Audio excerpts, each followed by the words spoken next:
What if I told you that some of the biggest, most life-changing decisions we make are often based on a lie? A lie that's hidden in plain sight. We base our futures on these incredible stories that seem so inspiring, but they're actually missing the most important part of the puzzle. It's a weird paradox, isn't it? We are absolutely drawn to stories of amazing success. We use them as a blueprint for our own lives. But what if those blueprints are totally flawed? What if the very thing that makes them so powerful also makes them kind of dangerous?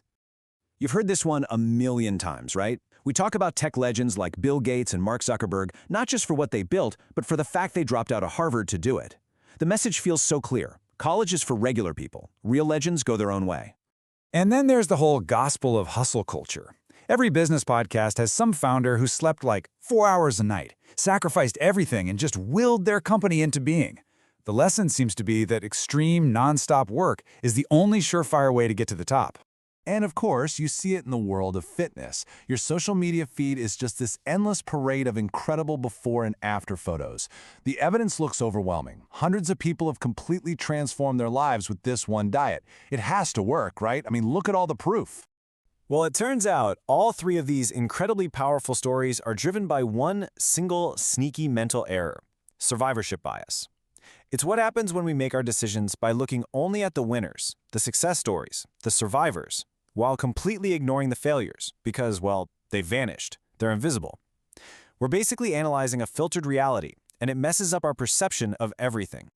To really get our heads around just how powerful and, frankly, counterintuitive this whole thing is, we've got to go back in time, back to World War II, to a life-or-death problem that gave us the most perfect illustration of this bias in action.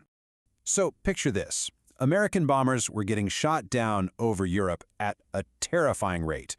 The military knew they needed to add armor to the planes, but armor is super heavy. If you add too much, the plane becomes this slow, clunky target.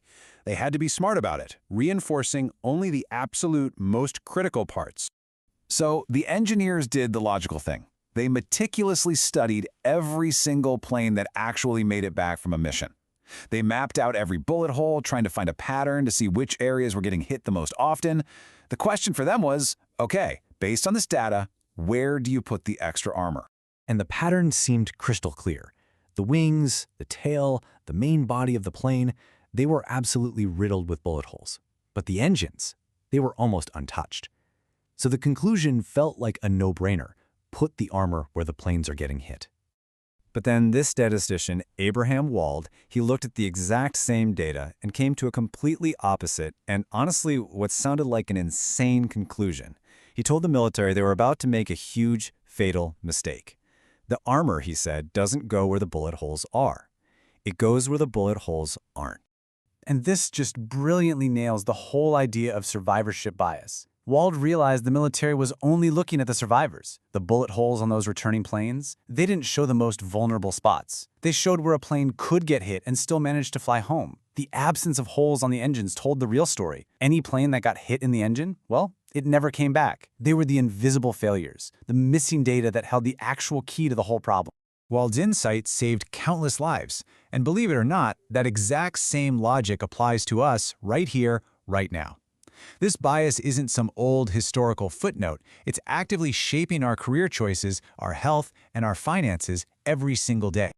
So, let's go back to that whole college dropout myth. We see the 4 or 5 famous examples, and our brain just instantly connects dropping out with becoming a billionaire.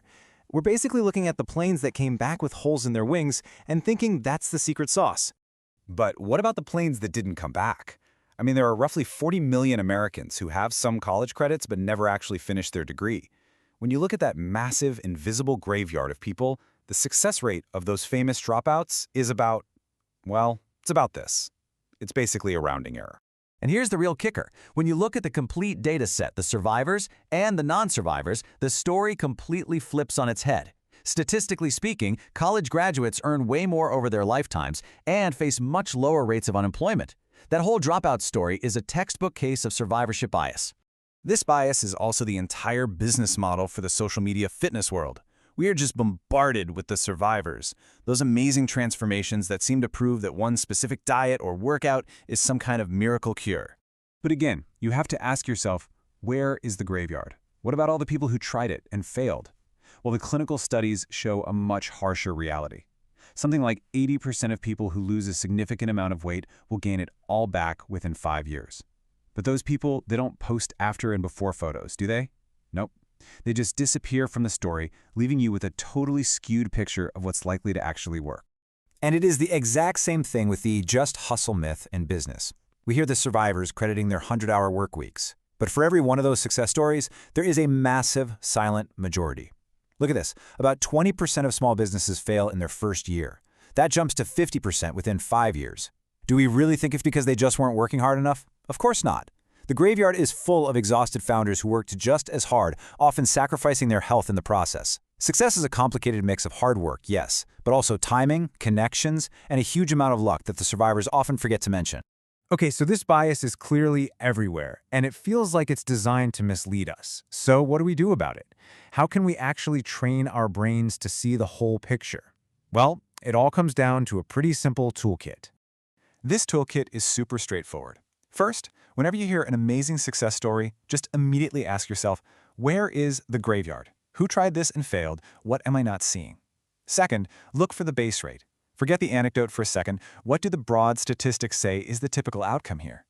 And third, and this is a big one, actively study failure.